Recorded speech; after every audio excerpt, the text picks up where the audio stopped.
third maxim is to desire God's will in all things. Well, when we think of the Our Father, this is clearly your kingdom come, your will be done on earth. Thy will be done on earth as it is in heaven. Your will be done on earth as in heaven. So to follow God's will, in a way, is the sort of basic rule of life of all Christians, to seek to know God's will. And it's based very much on this sense of providence. If we believe that God is with us, that God is present, that what we're doing at this very moment is what God wants us to do, if we believe that that is, then in fact we're being encompassed by God's love, and insofar as we obey and follow what God is saying to us within, and we act accordingly, we're doing God's will, so we're doing the right thing. You see, so that's our compass. It's like a compass for our journey, to do God's will. St. Paul somewhere says, I live, no longer I, but Christ lives in me. I live, no longer I, but Christ lives in me.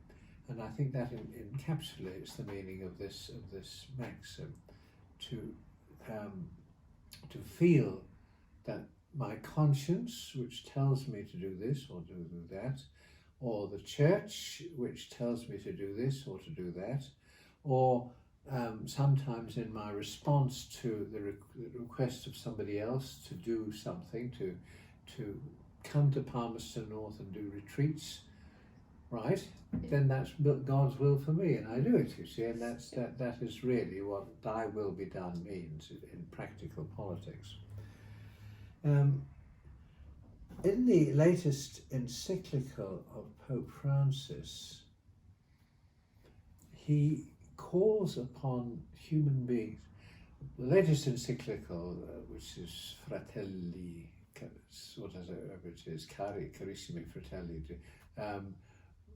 brothers and sisters, dear brothers and sisters, and it's a phrase taken out of St. Francis of Assisi, and in a way it's a particularization of Laudato Si. Laudato Si was where Francis says, well, you know, the world is God's creation and we've got to honour it, we've got to respect it, we've got to accept it as God's creation. This is our environment and we must preserve it and honour it.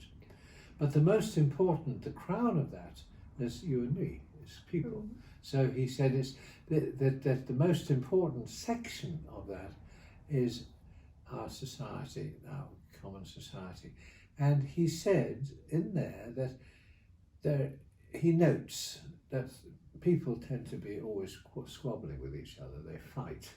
There are wars, there are dissensions, there are disagreements, and that's going on even now today, all the time. That there are one country threatens another, or they fall out with each other, or people within a country fall out with each other.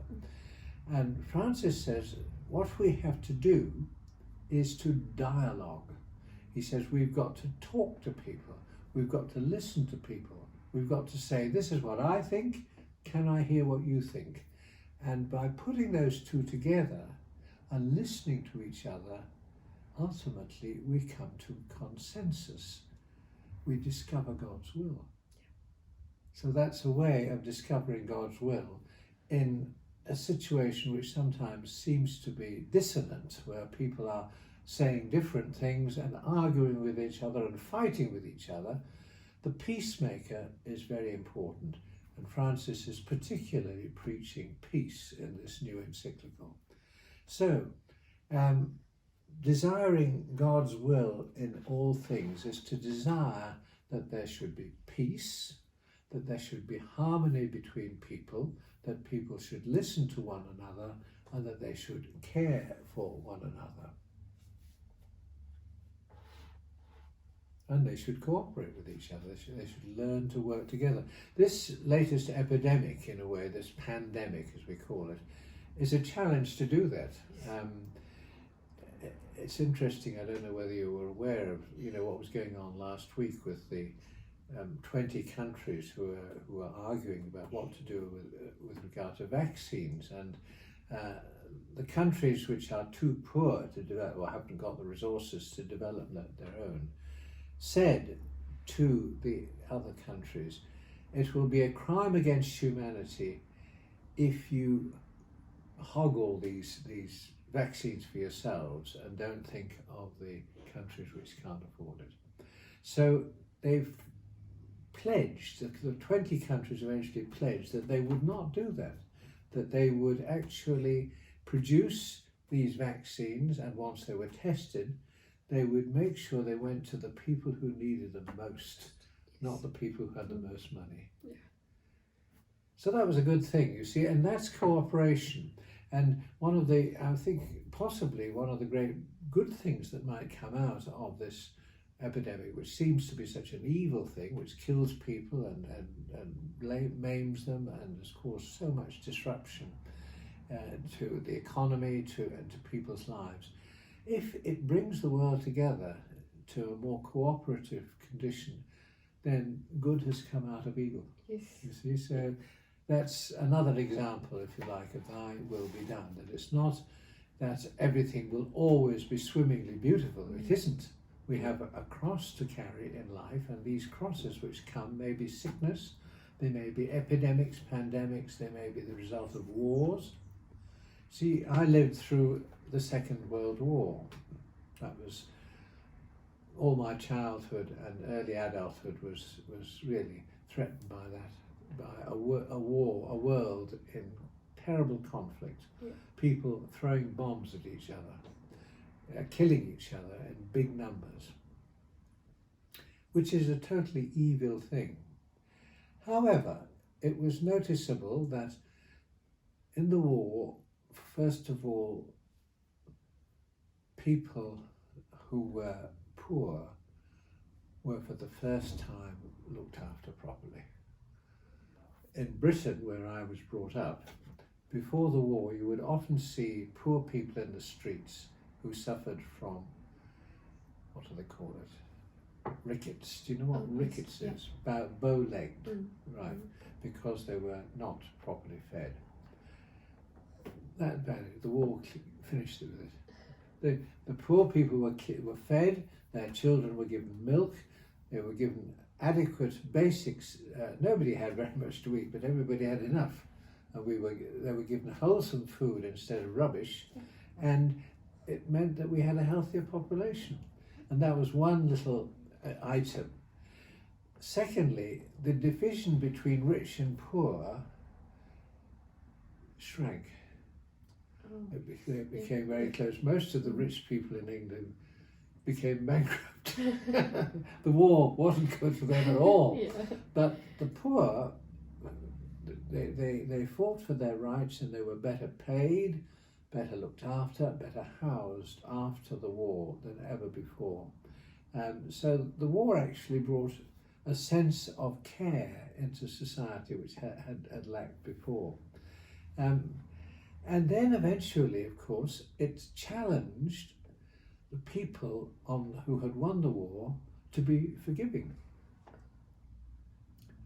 An extraordinary thing happened, actually, in England, where I was, that after the war, the rationing was stricter than during the war.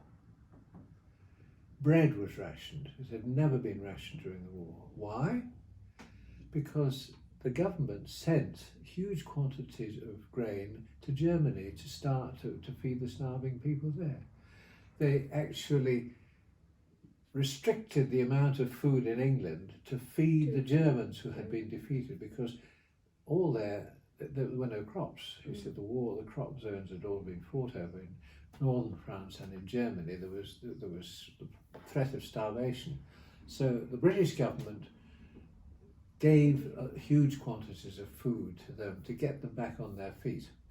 The American government gave huge quantities of what was called Marshall aid to Japan, which was defeated, and Germany, which was defeated, to revamp their economies. What happened? Within 20 years, the wealthiest country in Europe was Germany, and the wealthiest country in the Far East was Japan. Yeah. Both countries came up because of that. But they are both very peaceful countries. Yes. They've put behind them all that ambition to be warlike that they had before, because they accept the fact that they were raised up after the war. So, war can actually do good, but people have to transform the suffering into something which is good. So that's a thought about what thy will be done. We find God's will often as a result of conflict, as a result of our own sinfulness, as a result of bearing the cross, rather than when it's flowers all the way, when everything goes well. Usually the opposite happens, which is a bit. Yeah. So that's enough, I think, on the third Maxim. Yeah.